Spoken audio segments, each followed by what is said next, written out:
The only thing I've I'll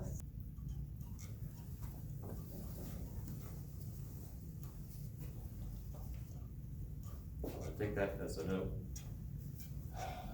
The same thing when I lock the car and I walk away and I go, did I really lock the car? It is running.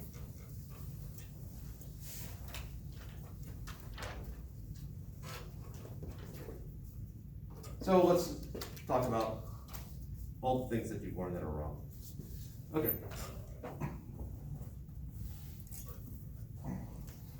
We did introduce some of it last time, but there's 5 main things that, when you get to the turn of the century, are just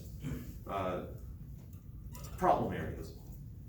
However, in the 1890s, according to legend, there was a Harvard physics professor who tried to get his best students to go into engineering, saying, there's really not much left to do in physics, we almost have it down, we're just sort of trying to figure out to the 5th significant figure, certain values.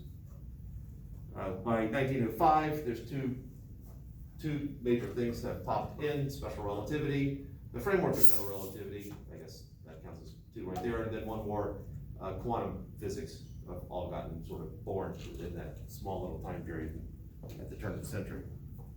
So, black body radiation, that's what we talked about last time, and I'll go into a little bit more detail on that one. The photoelectric effect.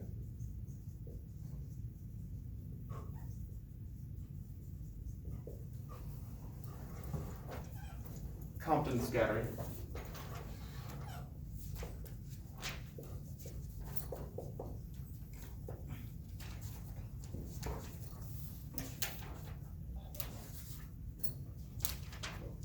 I think I said 5, there's more than that.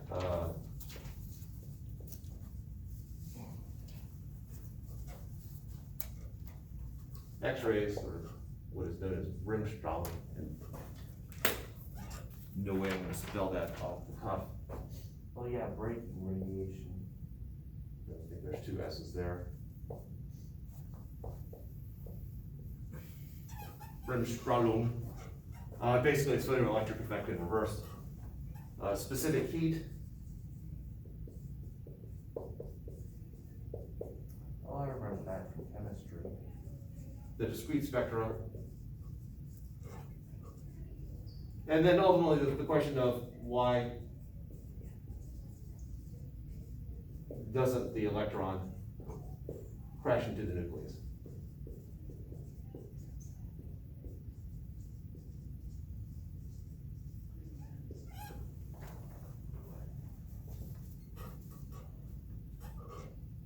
And so these were the big questions, or what turned out to be the big questions.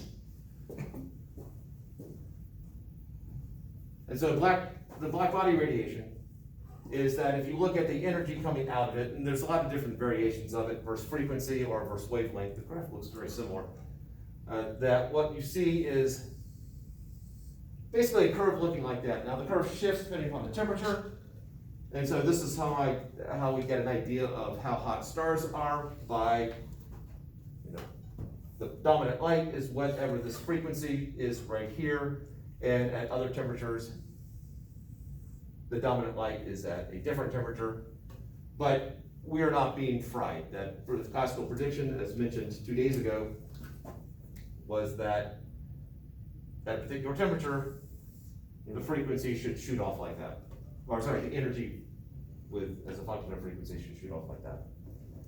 The ultraviolet catastrophe. Absolutely, which is still written in white right there. Oh, I didn't notice that, I just remembered that.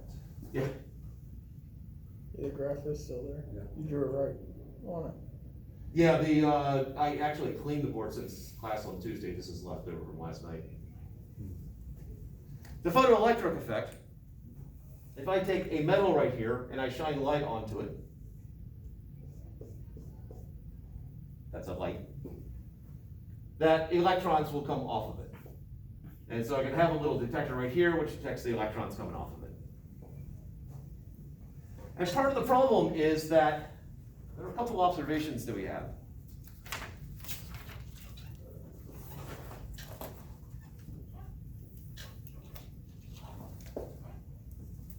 is that above a certain threshold, I can never remember threshold 1 or 2 H's. It's one of those that never looks right. 1 H. Above a certain threshold, the electrons ejected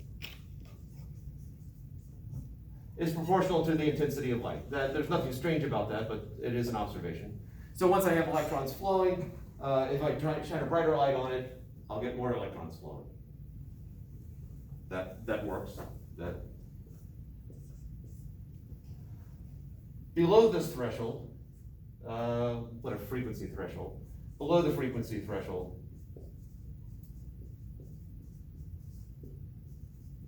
no electrons ejected. And what classical physics says is that if I have a light shining on it and I'm not having any electrons, so there's not enough energy in order to eject an electron, well, let me just shine a brighter light. Brighter lights have more energy. This is classical thought. And if the light's not going to eject any electrons, shining a brighter light still is not. The analogy would be if you brought in someone who was 3 foot tall, they could not touch the top of the board. No matter how many people you bring in here who are 3 feet tall, they're still not going to touch the top of the board. They just can't do it. And yes, enough people, you create a pyramid or something like that, so the analogy breaks down there. Light is not sentient enough to work on a piggyback like that.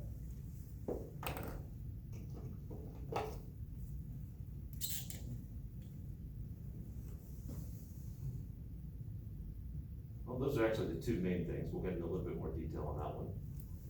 Pelton scattering is that if I got my nucleus right here, and I got an electron sort of zipping around doing its thing. If I shine light onto it, light's going to hit the electron's going to go shooting off, and then we do the more traditional symbol for light coming in. I have light coming in. And then I'll have light ejected that's different from what's coming in. And so that really hard to explain in terms of waves. And the last one down here, if I have an electric field that moves, the electric field moves. In other words, if I have a change in the electric field, that ultimately is going to create, well, if it oscillates back and forth, that's basically how we create electromagnetic waves. Refer back to a month and a half ago. So if I have an electron that's zipping around a nucleus, well, it's constantly changing direction, the electric field is constantly changing, so it should be emitting electromagnetic radiation, which means it's losing energy. If the electron's losing energy, then why doesn't it just spiral into the nucleus? Why are there any electrons? And so these basically get answered at the same time.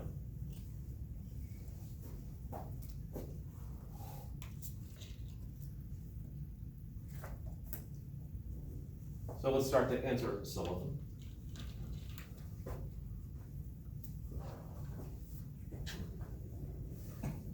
There it is.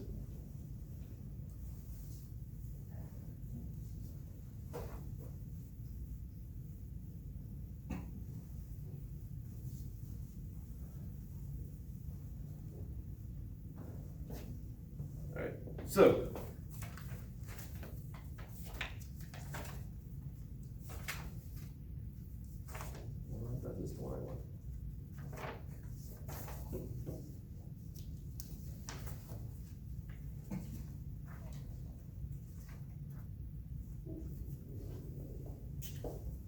we had last time that the energy per state is equal to the sum of energy at that state times the number of particles per state.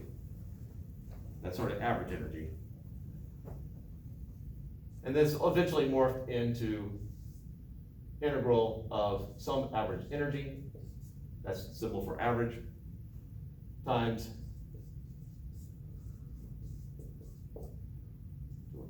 the particle density per frequency times some change in density. And it came down to what is this value? So whenever I'm trying to figure out average energy there, average energy at some particular level, at some particular frequency, we'll just say, is going to be, well, you need to do a weighted average. You find the energy at some particular level times the probability of being at that level.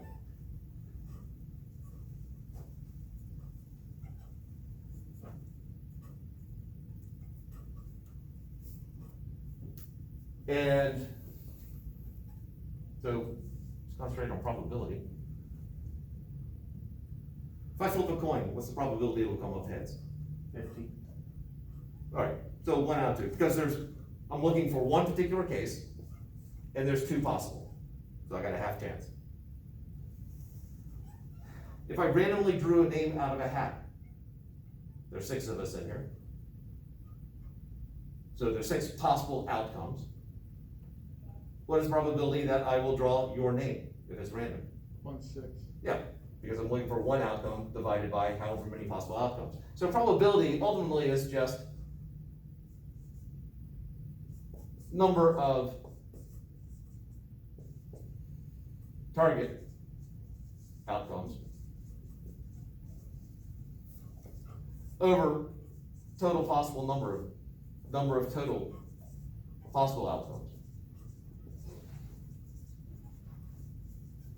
And I'll learn to spell one of these days.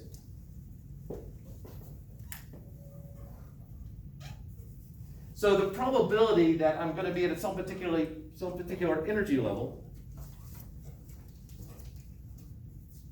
it turns out that exercise that we went through yesterday where there were 26 possible macros, what are called macro states, there are 26 possible states. If I actually plotted the probability for the energy state, so 0, 1, 2, 3, 4, 5, 6, 7, 8, 9, and this was basically the number of particles for that state, it would have looked something like that. If I increase the energy, it's going to look something like that. In other words, the curve does depend upon the amount of energy, and so the curve, this curve right here, is basically equal to E raised to the negative some constant times the total amount of energy. Yes? Is that lowercase e supposed to be Euler's number? Oh, no, actually I'm using E different ways here. Oh. Instead of lowercase e, why don't I use U? This is basically energy per volume, or energy per state. Yeah, I just want to make sure. Textbooks tend to use the lowercase u, and E made more sense to me, but now I'm seeing the potential contradiction here because we use lowercase e for something else also. This E right here is the 2.7, 1828, 1828, 459, 45, etc. This constant right here turns out to be 1 over kBT, which is what we had derived last time for basically the energy of the 1/2 kBT, Boltzmann's constant times temperature, times a half, and then 2 degrees of freedom times 2, and you just end up with that. That was what the classical theory predicted that this energy should be, leading to the destruction of the universe. I guess that theoretical destruction of the universe. So the probability is going to be e to the negative energy level. The probability of state I is the energy of that energy level, kBT, over the sum of all of them.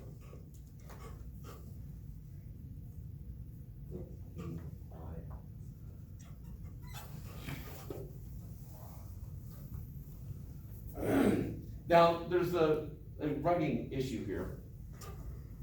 The fact that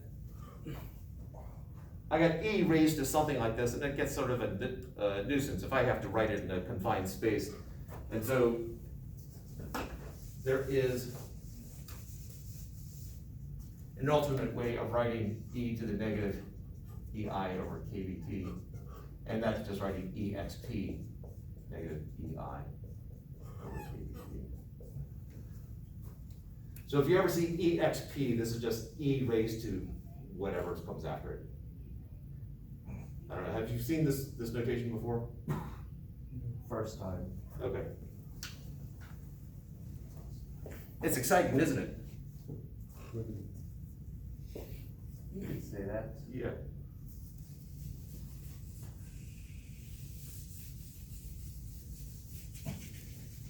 There.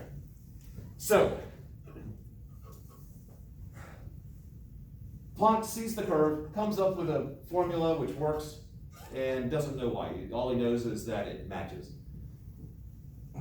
He then speculates, all right, suppose we assume that the energy is proportional to the frequency.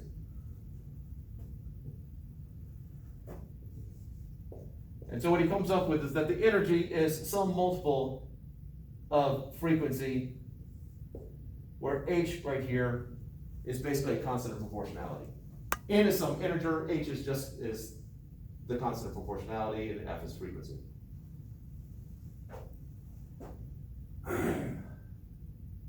So the total energy, the average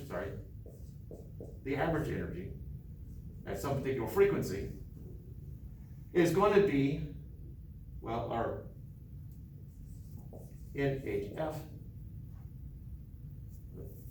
again, the sum of NHF times the probability, which ends up being the sum of NHF exponent of negative E sub I over KBT over the sum of EXP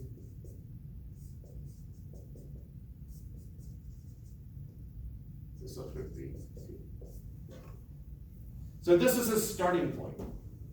I'm not going to go through, I'm sorry, unless there's a huge groundswell and gnashing of teeth and rolling of eyes, I'm not going to go through the nitty-gritty detail on the derivation. So I'll give you a chance to express an objection to this, that you want to see it.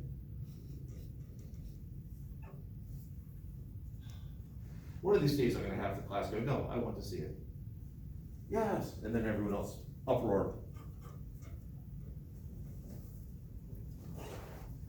Ultimately, what you end up with when you crank through the math is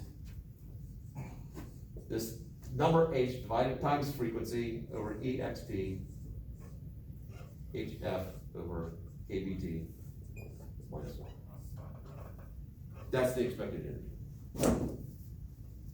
If we go into the formula that we had before, except I'm using lowercase u instead of lowercase e to avoid that other confusion, where this was the integral of that expected energy times, oh, there we go, this right here.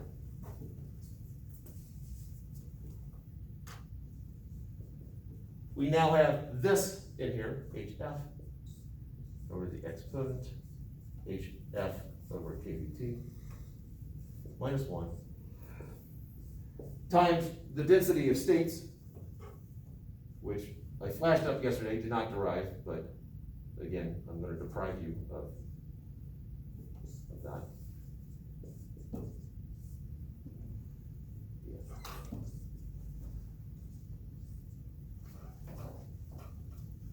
Now, this is, I'm not going to say a simple calculus problem.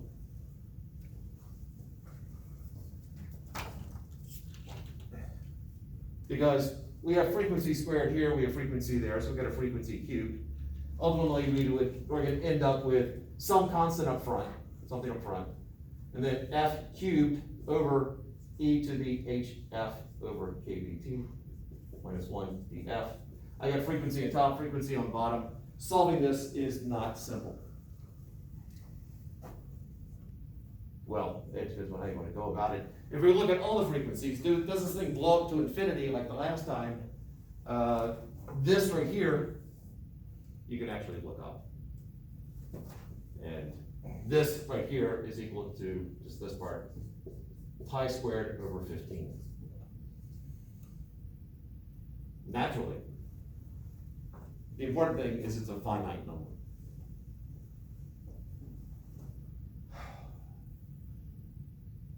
I started to look up how to do this because I thought, yeah, I can just say look it up, which is in there, which you can do. But then I thought, okay, how do you go about actually doing this?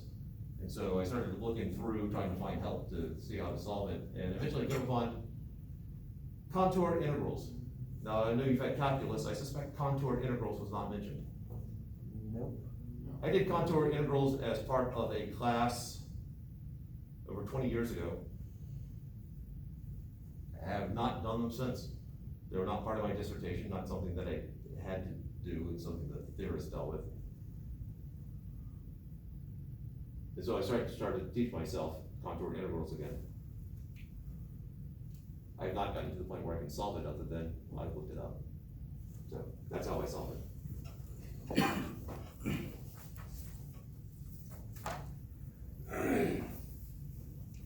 So the big takeaway here, the energy is directly proportional to the frequency.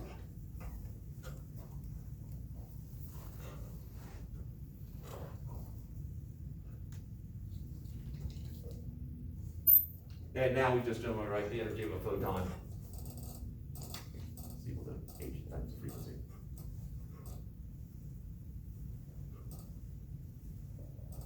Now, Planck didn't really have the idea of photons yet. All he had is this, if that's true, then it works out. Enter Einstein, yet again, in the photoelectric effect.